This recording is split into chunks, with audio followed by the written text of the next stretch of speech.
Um, oh, we're being recorded. Some of my recent upper middle grade novels are Maybe He Just Likes You, My Life in the Fish Tank, Violets Are Blue, and I have one coming out in September called Haven Jacob Saves the Planet, about a kid with eco-anxiety, anxiety about climate change.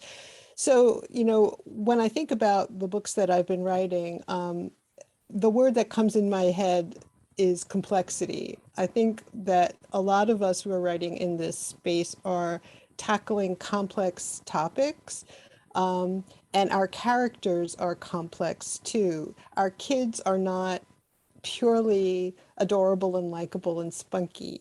They are, I think of them like, have you seen tadpoles who are becoming frogs? They don't just immediately become a frog. Here's another metaphor for you, Liz.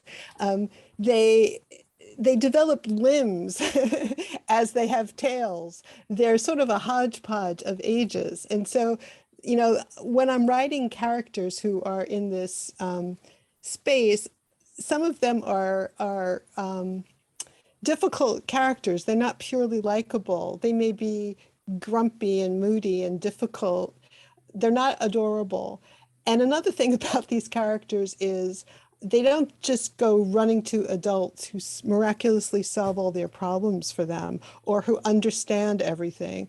A lot of times kids in this age group, as the teachers in this group I'm sure can attest, are more focused on their peer group. And they don't expect the adults in the world to solve all their problems for them, which means they get themselves into trouble. They make a lot of wrong choices. And, I think that's part of what makes these books so rich. Yes, I love that tadpole analogy. That's Yeah. great. And the idea of things don't always get solved. I noticed Colleen's comment in the chat is saying things maybe don't get solved, but there is some hope anyway. And I do think that hope and that complexity and that vibe is all central to what upper middle grade is. So the first question that I want to ask you all is, why do you think we so often see these requests for upper middle grade recommendations? What are the factors that make it difficult for people who are seeking out these books to find them? Jen? I'll go. Hi, I'm Jen Martin. I'm a 6th grade English language arts teacher. I've taught 5th through 8th grade language arts. And I love middle grade books, so I'm really excited to be here and talk about them, and I love getting them into kids' hands. I think that a lot of people ask for the recommendations because their students need this, because there's a lot of students that the juvenile books are too young and the young adult are too old. And I think sometimes, especially like 8th grade, 7th grade, we want to push them to YA and they're not ready for that. They're not ready in terms of like the content. They're not ready in terms of the complexity. They're not ready in terms of the length of the text. So like, I feel like we kind of like push them towards this, you need to read YA, but they're not quite ready for it because a lot of people don't know about a lot of middle grade books. And I think that that is kind of the biggest problem. And there's not really a market for it, I guess. I was looking earlier on my Libby app, and Barbara, one of your books is listed in YA and one of your books is listed in juvenile. And Paula and Laurie, yours are both in the juvenile section. And it's like, I don't think people know where to put them. If you go to the bookstore, you have like the juvenile and they're not really showcased. You get like the younger ones, and then you go to the YA, and I don't know, they just kind of get lost in the mix, kind of like middle school kids get lost in the mix. So I feel like that's probably why we see all these requests, that nobody really knows where to look or how to look and things like that. Yeah, that's so well put. And you're right, just kind of just like middle school kids in a lot of ways. Would anyone else like to add to that? What other factors do you see that make it hard for people seeking out these books to find them? Paula? We're really in an interesting place with publishing in general. I think publishing, it's such a huge industry, so it's slow to change. And so what we're seeing, because this conversation has been going on for some time now, I'm sure it predates us, it's just that through social media, we're able to have it more frequently. But I feel like it's because publishing takes so long to change how they do things. they have been told over and over and over, that there is a market, that these kids have always existed. And now you have plenty of authors who are writing for that space. But I almost feel like they're going to wait until some hugely famous author writes in this space, and then all of a sudden, upper middle grade will have been born, even though we've been toiling in this area. So for me, a lot of it is publishing, and we're having to force the change from the bottom up instead of from the top down.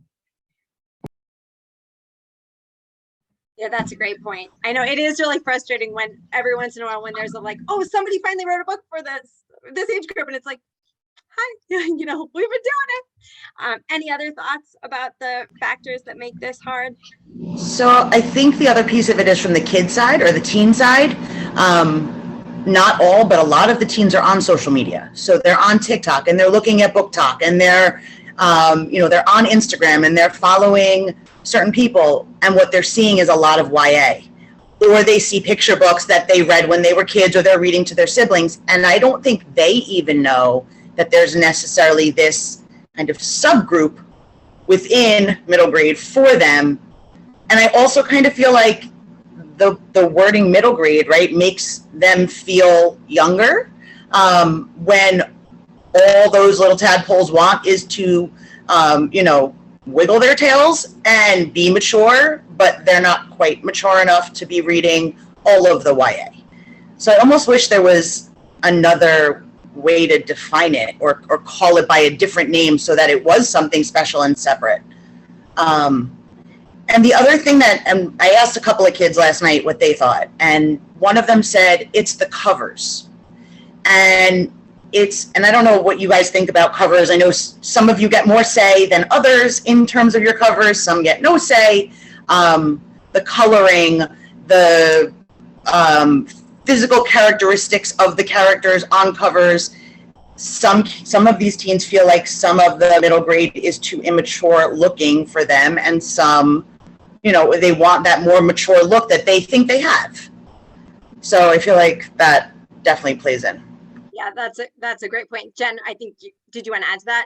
Yeah, I had the covers too. Like, I know with our 8th graders, they see someone next to them that's reading, a book that looks adult-like because it's a YA book, and the cover is completely different, and they don't want to choose one that has a cartoonish cover on it that, looks so much younger that the 5th graders look like they should be reading or whatever.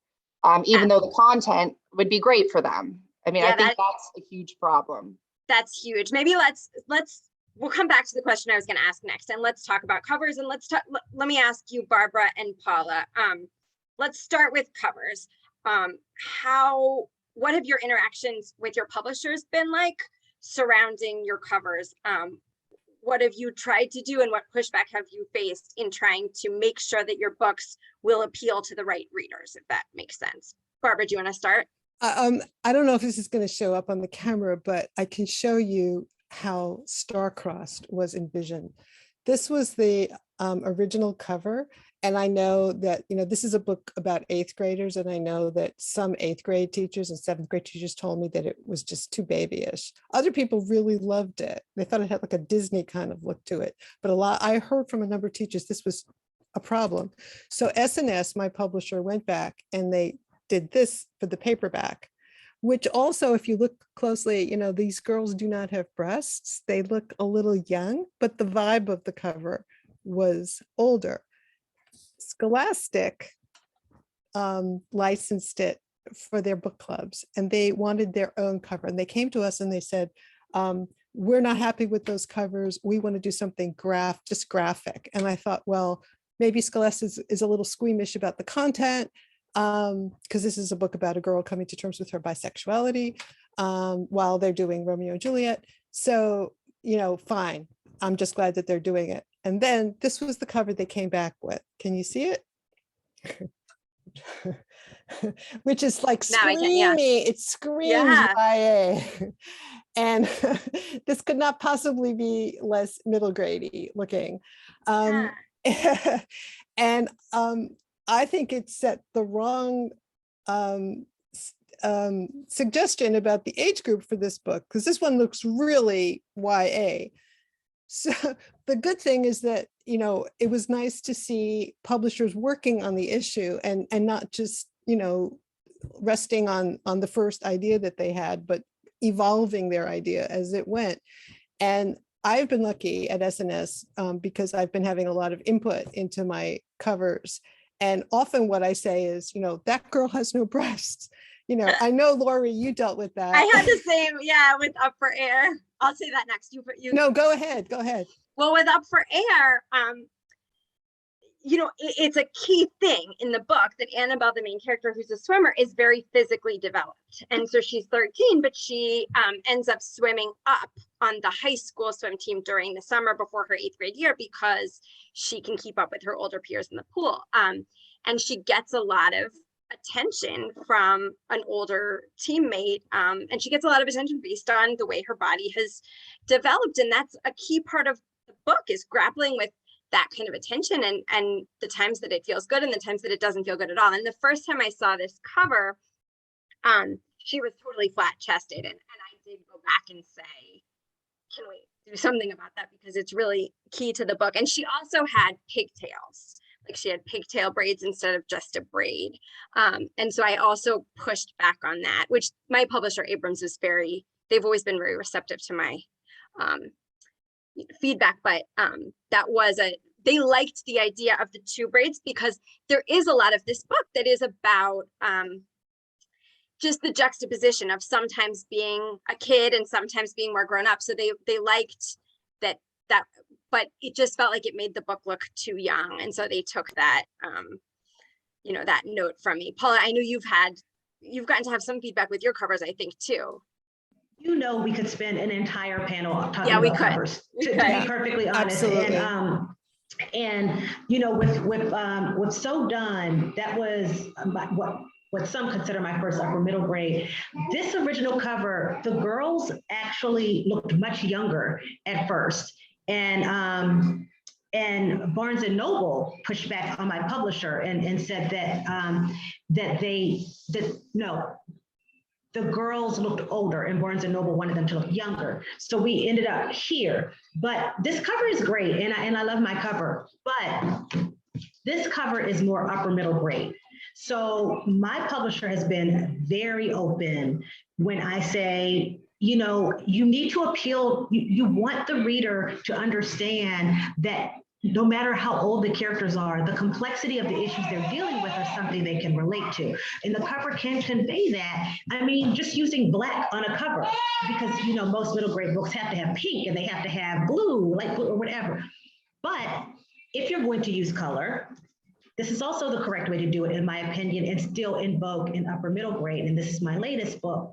So, you know, there are really subtle things that people do that can change that cover and make it appealing to that age group. Publishers just have to be open to it. Luckily, our publishers have been, but perhaps everybody else isn't, because like you said, some people just don't get it. They, like you said, breast, when you're in middle school, most girls have them. So, you know, little things. Yep. Yeah, you know, and so it seems like covers are definitely one thing. And I think the age range that the publisher gives is another thing too. Like Abrams does list my book says 10 to 14, but I know a lot of publishers, like I think yours, Paula, says 8 to 12, which I think is not correct for your books. I mean, it is not correct. I would not put my books in the hand of an 8-year-old. When my books deal with topics such as inappropriate touching, they deal with young people who are involved in working for a drug dealer. They deal with infidelity. It's not 8 years old.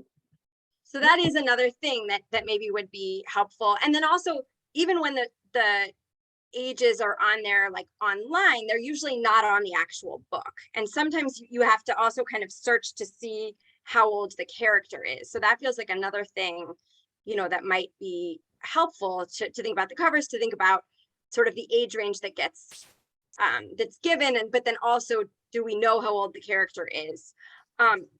What about, so back to the teachers for a moment.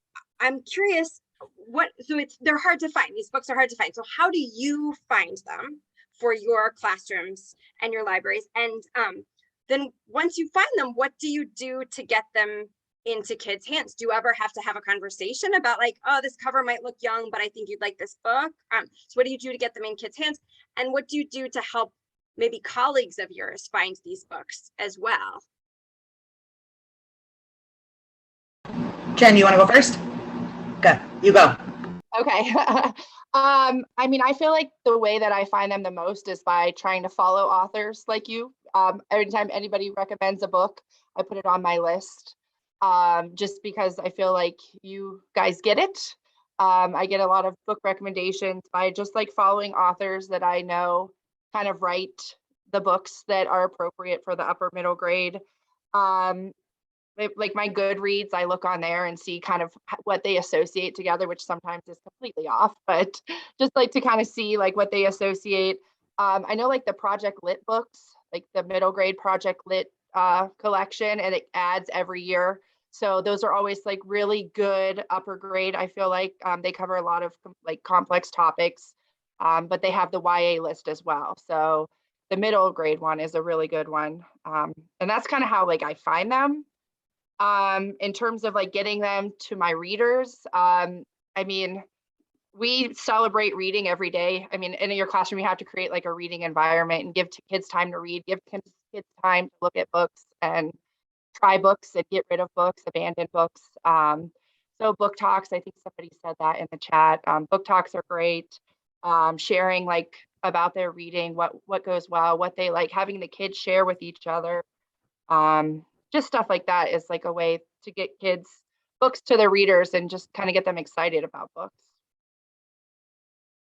So I would say, you know, all the same things that Jen just said. I try to read as many as I can. I think I've been on summer break for 2 weeks and I'm on book 32. So I'm working my way through.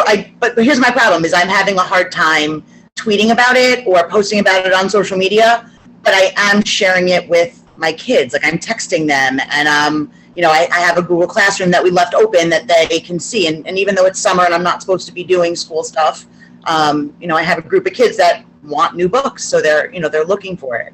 I think our hardest targets are the teachers that don't read and the teachers that aren't active in searching for new books.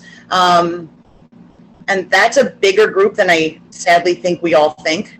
You know, obviously everybody here today is somebody that's invested and is putting in the time and doing the reading and, you know, engaging in the community. But, you know, like Jason, I saw you commented, Jason is like constantly sharing what he's reading. You're really good at it. But I think in our own buildings, we have to be better at it, you know, to make sure that everyone in our schools are all getting access to these great books, even if the individual teacher is not necessarily, you know, reading themselves. NetGalley, for anyone that's not familiar, is our digital ARCs. That's been like my best friend because it's on your phone, you take it with you everywhere. And a lot of publishers will also send galleys because that's the thing I'm finding with middle schoolers is you're like, so there's this book coming out in 2 weeks and I'm going to have one copy. And I'll let you borrow it, but you have to take really good care of it. And then they're like, okay, I want it, you know? So it's that like a little bit of mystery. I think the more you hype them, and I mean, I agree. I think Jason said he's trying to read, like, you're not going to read every single book that's in your library. I have 2,500 books in my classroom. I don't have a librarian in my school. Like, I can't read all of those books. But I mean, at least trying to read parts of them, you know, trying to know what they're about to be able to recommend them to kids that you know might appreciate them. As much as we try, I mean, I can't read them all. Yeah, it makes sense.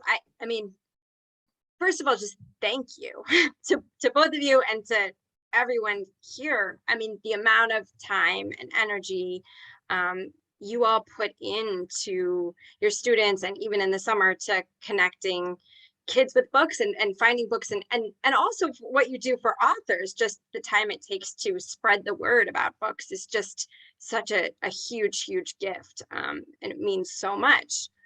So these are all great tips. What do you wish, but like a lot of the burden feels like it's on educators, right? And on the educators who are really committed and are reading all the new things. Oh, that's a great tip. Libro FM, Amazon Reading with Prime. That's great about these free books. What do you wish that publishers, booksellers, or others in the industry would do to make these books more easily discoverable? Barbara? One of the things that I noticed that really helps to get books in front of people's eyes are the state lists. And many state lists have a separate category for, what they'll call something like grade 6 to 8. And, it would be wonderful, I think, and I've said this before, if there were a national award for this age group, the way that we have the Prince for YA and the Newbery for pure middle grade. I think the Newbery tends to skew younger, and certainly we know what qualifies as YA, but if there were a national recognition for books in this age group, it would make a huge amount of difference. But even, less than that, the state lists that segregate out upper middle grade really help a lot to get the books in front of people. That's such a good point. Paula? So my answer pretty much remains the same whenever we kind of reach this point of the conversation. It really is about shelving, and it's about how books are recognized in awards. Notice that those two things share in common that they are outside the control of the authors completely. That means that change has to come from within, either from the publishing side, which we're doing our best to change. You are seeing more publishers who use the term upper middle grade. It could be that we need to find another name for it, as people have said in the chat, but publishing has to work with us, and they have to recognize it as a separate thing so that they can be shelved properly. But the awards are actually a big thing. Now, there are going to be plenty of these books that are not, on that award radar. But to Barbara's point, once the Library Association, once NCTE, once you have those people recognizing them in that way so that you understand that it's what somebody would consider a legitimate category. It's legitimate, but not based on the industry. The industry has to legitimize it, because otherwise we go right back to what Laurie started this conversation with, which is us getting that eye-rolling tweet of these books don't exist, and having to literally start from scratch and answering it and passing the list of authors. So it does come from within.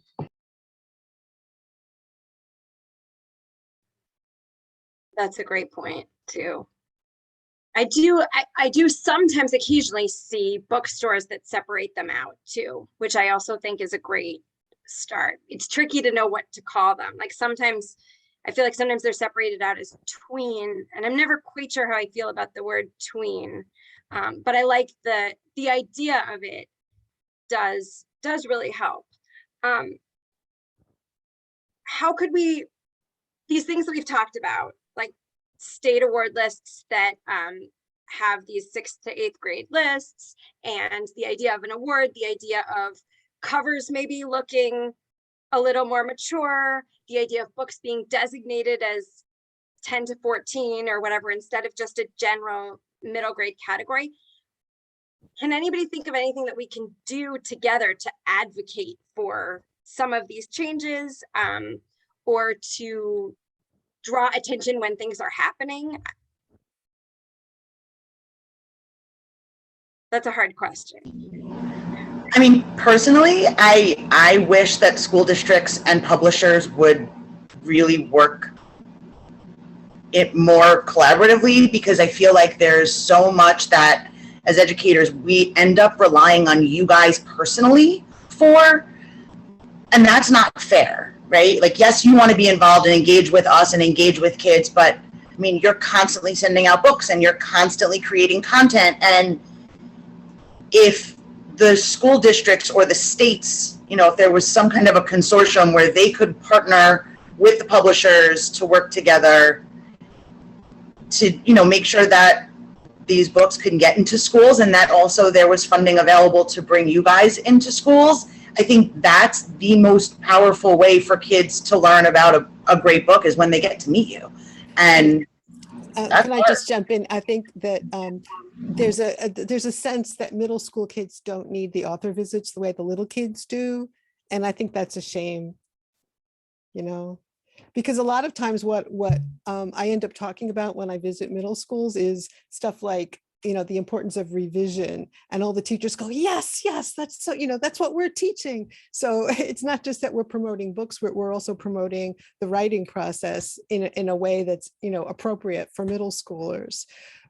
But I do know that, you know, it is harder to get visits, these precious, you know, in-person gigs as a writer for middle schoolers than it is for some of my colleagues who write for the little kids.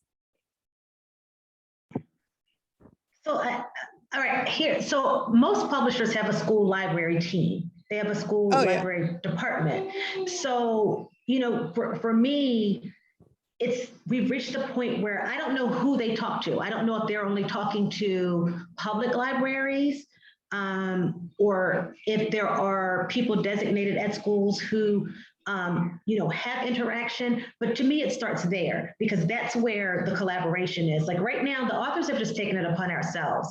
But I think the school library department from the publisher and whoever they're connected to on the other end, they have to start having these conversations, because if they're having these conversations about shelving, because our books are out there, they just probably, as Jen said, in 3 different places. And so you're not really sure what we write, because we have all of our upper middle grade books placed in different areas. So I think there has to be more conversation there. I say this all the time to teachers, because you all have this power, because you have purchasing power, you know, if you're a librarian or if you are teachers buying for your school, you demand from the publishers. When I ask for upper middle grade, you know, you should know what I'm talking about. Do you have these books for this age group? You start saying that to them, eventually that's going, I think, to matter. It may take a while because it's publishing, but it does matter. And then that'll change the awards and that kind of stuff too, because that will impact it as well. I think there's the other piece too is CE is here, and it's teens like you, right, that are getting other teens to start being invested in promoting books, because it's no longer, oh, my mom, aunt, grandma, cousin went to the bookstore and, you know, somebody handed them a book for me. They want to pick the books themselves. You know, they do want adult input, but being able to see other teens talking about books, I think that needs to become something that's, and it's, you know, it's actually part of all of the new standards, is for kids to be advocates and for kids to be putting things out locally, globally, in their community. And, you know, some schools will have tighter security blocks than others, but, you know, I had my kids talk with Ian, and to have them talk about books, that's so powerful for them. So maybe those school publishing groups need to be bringing some teens in. Oh, that's such a great point. I always wish that that there were like streamlined ways for there to be kind of teen, or, you know, kid and teen focus groups with publishers to weigh in on things like covers and you know, just what kids want that they haven't found yet. So maybe that's one other question. We've talked a lot about how there are these books that exist, but are sometimes hard to find or hard to get kids interested in if they look too young or anything like that. What about, are there any books, are there any kinds of things you wish you would see more of in upper middle grade? Are there any kinds of stories or any, I know for me, I feel like at first I was told you can't write about a 13-year-old, and then I seemed to be able to get away with that. But now I'm sort of pushing towards, like, my next book has a girl who turns 14, and I'm always really interested in that transition time between 8th and 9th grade, which used to just feel totally off limits. Like you just couldn't really write about it, as if it isn't a time that exists, and everyone is at some point. But what do you find, either writers or educators, what are there any kinds of books that you would love to see more of in the upper middle grade market, or are there any kinds of books that you want to find a way to write but or think you might get some pushback on? Laurie, you know me better than that. There's nothing I'm afraid to write. There is nothing I'm afraid to write. Well, that is true, and I really appreciate that. Yes. So E says, I need to see so much more diversity in middle grade disabled kids, LGBTQ plus kids. Absolutely. Absolutely. The diversity is huge. Anything else? I think, and I actually think all three of you guys do this. It's the things about being a teen that some people don't really want to talk about, but when it's there and kids are like, oh, I went through that, or so-and-so's going through that. You know, Barbara, I'm thinking about Violets Are Blue and the struggles with parents. I think so many younger middle grade books, they still have that parent's my hero, and my aunt, you know, my caregiver's my hero. And I mean, no offense to parents, but 7th and 8th graders, they are not going to like you. It's just kind of developmental, and they need to see that you make mistakes as parent. And like that showing up in upper middle grade is really, I think that makes a big, big difference. Yep. I think that's like kind of why upper middle grade is important, because it shows those topics, you know, but in an appropriate way for those age groups. And Colleen said more diversity in genres. I was looking at like some of the examples I wrote down of, and they're literally all realistic fiction, and they're all great, and they all cover a variety of topics, but most of them are realistic fiction books, which I love and I'm not mad about. But that is true. That's a good point, Colleen.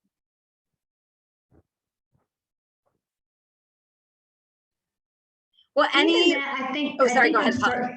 I think I am starting to see a little bit more outside of realistic fiction. Titles are escaping me right now, so I need a little bit of time to marinate on it.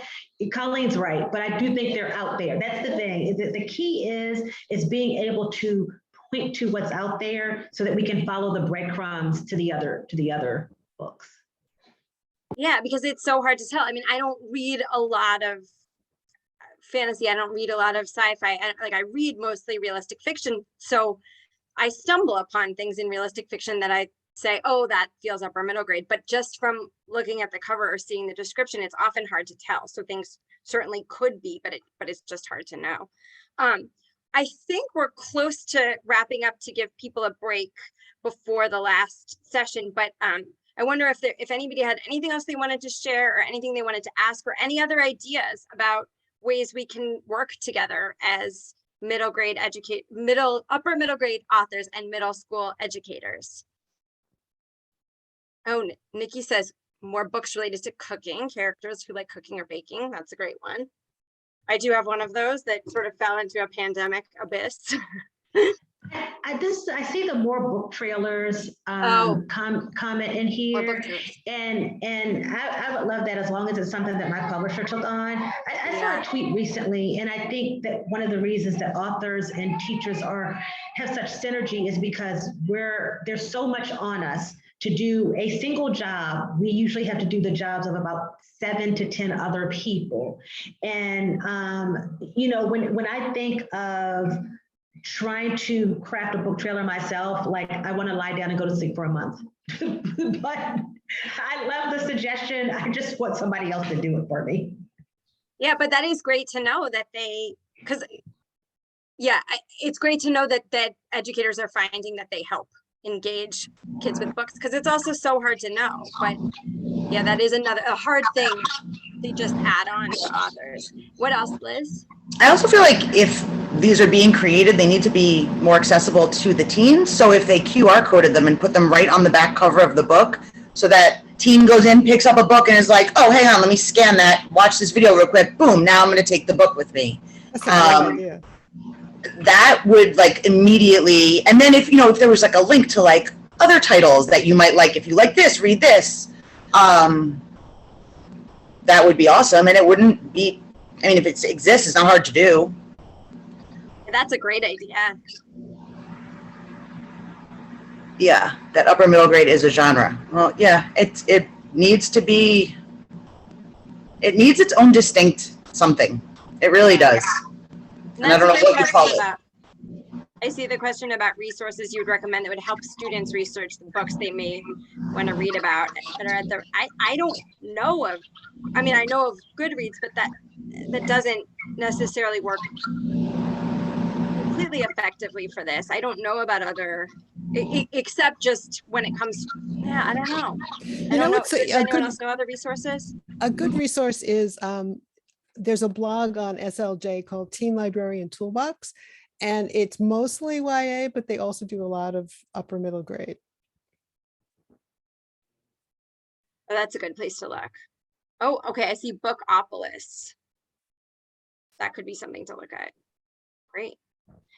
I just dropped one in. I find that it's easier sometimes when people have the blog roles. So I just put Edie, who is a librarian in, I think, Indiana.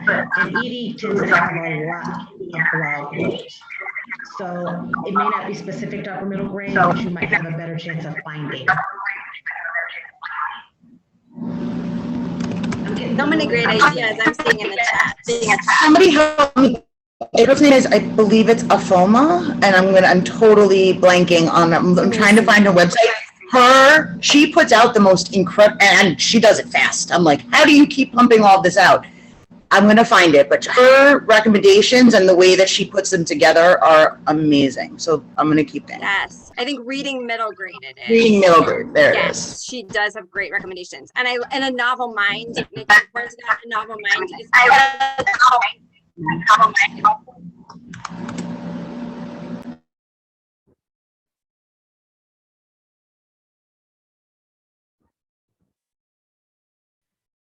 we've got so many great suggestions in the chat. I love this idea from Nikki about considering our project where the kids develop the QR codes and tape them on the back of books in class libraries. So many great ideas, and having students make book spines to have that visual bookshelf. Yeah, I know when I was a teacher, I know a lot of people do this, but just having, you know, outside on my door, like what I was reading, and other people started to do it too. Just that simple step really helped a lot with conversations about books, even for kids I didn't teach and stuff. The suggestion from Kristen about printing out book reviews from Kirkus or Booklist, I think it's a good idea because we do understand how acquisition of these books at this age level depends very much on those reviews. I don't know that the kids care about them that much, to be quite honest, but I know that if you all are talking about how to find them and sharing them among yourselves, I know that's probably going to be really helpful. Great point. Well, this has been such a great discussion. Thank you all so much. I don't know if anybody has any last thoughts. I don't want to cut things off, but So I have a request. Could each of you leave everybody here with, you know, some people may not have read your most recent or upcoming, or if you want to talk about upcoming, could you each do like a minute, just like quick blast on like a title that somebody can walk away with and tell someone about to give to a kid right at the start of the school year? Sure. You want us to do for one of our own books? Yeah. Okay. Does anyone else want to go first, or you want me to start? Barbara, go for it. In September 27th, I have Haven Jacob Saves the Planet, which is about the girl who is obsessed with climate change, which is a subject that I know a lot of kids in these middle grade years, middle school years, really care about very deeply. And I don't think there's another book on this topic. And I'm just finishing up revisions for my fall 2023 book, which is called Unstuck. And it's a realistic fiction, upper middle grade, about a kid who is writing a fantasy novel and dealing with writer's block. Ooh, that sounds fabulous. I love the sound of that. Okay, well, my new book that just came out in June is called Coming Up Short, and it is about a 13-year-old star softball player who after her dad makes a big mistake that costs him his job and his reputation, she can't think straight and can't make a simple throw to first base. And so she ends up escaping everything and going to a place called Gray Island, where she stays with her aunt and attends a softball camp that's run by her idol. And she's determined to get over the yips and get back to her confident, in control self. But running away from things doesn't always go the way you hope it will. So that's my new one. And it's not connected to Up for Air, but it is another sporty, summery, upper middle grade that shares a setting for the most part. Most of the book takes place in Gray Island. And I'll just give a quick plug for my poor pandemic baby, Saint Ivy, which came out in 2021. And it is about a girl who prides herself on being kind to everyone else, but sometimes struggles to be kind to herself. And it's got baking, it's got an anonymous emailer, and sort of a mystery at the heart of it. Thank you for asking, Liz. That's very kind. And Paula? Sorry, the grandbaby has entered the chat. Oh, could you lift the grandbaby up so we could see? Yes, we'd like to see. More important than the book cover. Oh. So my latest will be in paperback sometime this fall, Keeping It Real. And Keeping It Real, again, the protagonist is 14. The book is very much about, my books are always friendship books. And so it's another friendship at a crossroads, and sort of finding ourselves because we don't fit into a particular box, perhaps. But also there's a lot of fun in fashion. There are students working at a fashion internship over the summer. And so it's about family secrets and how sometimes we keep things from our kids that maybe we shouldn't, and how it can backfire on us.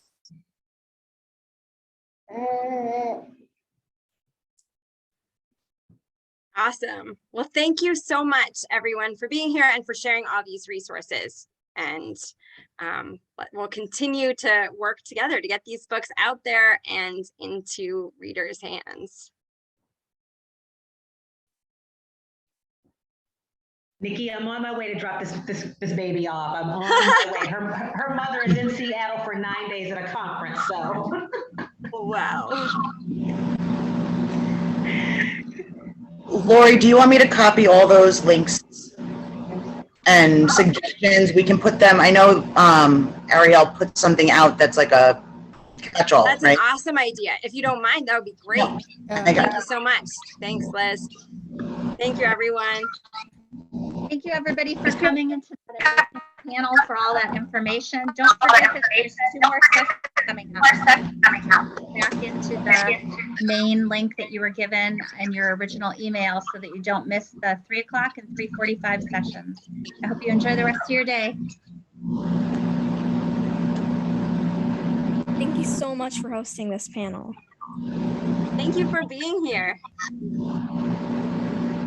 I'm gonna look at all of the websites that you posted in the chat. And yeah, you're all the best. We have to ask you, do you write too, or are you just a reader, or? Well, I review middle grade books. I interview middle grade authors. I read middle grade books. I basically do everything middle grade. And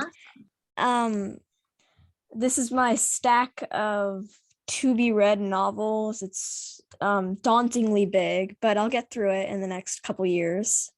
Awesome. And I'm just, upper middle grade is my favorite genre, and this chat has enlightened me and taught me so much. And I'm going to keep this information with me when I write my upper middle grade book in the future. Awesome. Yes. We can't wait to read it.